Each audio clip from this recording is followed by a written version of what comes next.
भारत में हिंदू फोबिया का प्रभाव बढ़ता ही जा रहा है। बीजेपी ने खुलकर हिंदू और बहुसंख्यक कार्ड खेला है। जी हां, आपने ठीक सुना, बहुसंख्यक कार्ड। बीजेपी ने साफ तौर पर कहा है कि अगर बहुसंख्यक हिंदू एक नहीं हुए तो मुसलमान उनके अस्तित्व को ही खत्म कर देंगे। नमस्कार, मैं हूं प्रशांत और आज बात हिंदू फोबिया की। झारखंड और महाराष्ट्र दोनों में चुनाव हो रहे हैं और दोनों ही राज्यों में बीजेपी ने बहुसंख्यकों को एक होकर सामने आने के लिए कहा है। चुनावी कैंपेन में बीजेपी ने यह कहा है कि आज एकजुटता की जरूरत अल्पसंख्यकों को नहीं, बहुसंख्यकों को है। बीजेपी ने झारखंड में एक विज्ञापन जारी किया है। इस विज्ञापन में हेमंत दिख रहे हैं, कल्पना दिख रही है, तेजस्वी दिख रहे हैं और राहुल गांधी दिख रहे हैं।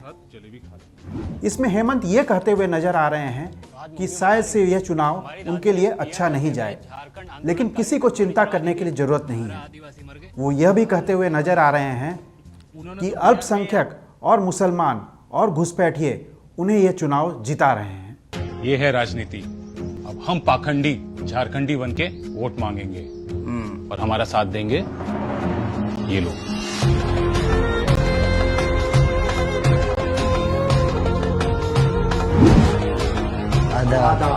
आदाब। इस वीडियो में सीधे और डायरेक्ट तौर पर यह बताया गया है कि हेमंत किस तरह चुनाव लड़ रहे हैं। बीजेपी ने इस विज्ञापन पर साफ तौर पर मुसलमानों को लेकर हिंदू कार्ड खेला है। लोकसभा के चुनाव के समय से ही बीजेपी हिंदुत्व के कार्ड को सामने रखने लगी थी। जिस तरह के लोकसभा में नतीजे आए, उसके बाद बीजेपी ने इस हिंदुत्व को एक उग्र रूप दे दिया। झारखंड और महाराष्ट्र के चुनाव में हिंदुत्व के इस मुद्दे को उग्र रूप से सामने लाया गया।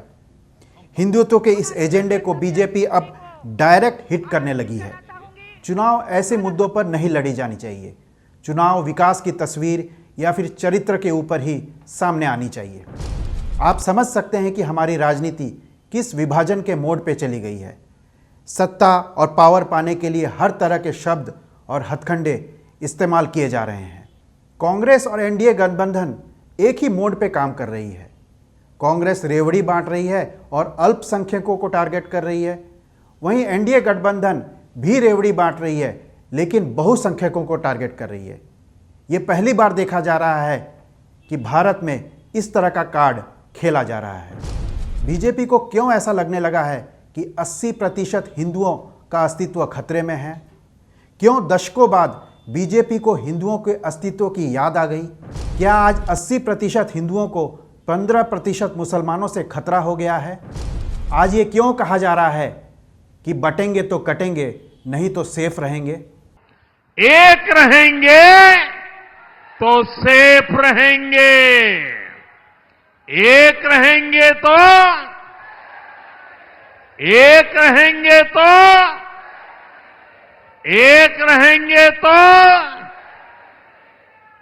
साथियों, जेएमएम कांग्रेस को आप लोगों के सुख और सुविधा से कोई लेना देना नहीं है। बीजेपी महाराष्ट्र में 74% हिंदुओं और झारखंड में 65% हिंदुओं को एक रहने की सलाह दे रही है। हिंदू फोबिया आज इस कदर छाया हुआ है कि बहुत से महत्वपूर्ण मुद्दे आज गौण हो गए हैं। सोचिएगा जरूर। नमस्कार।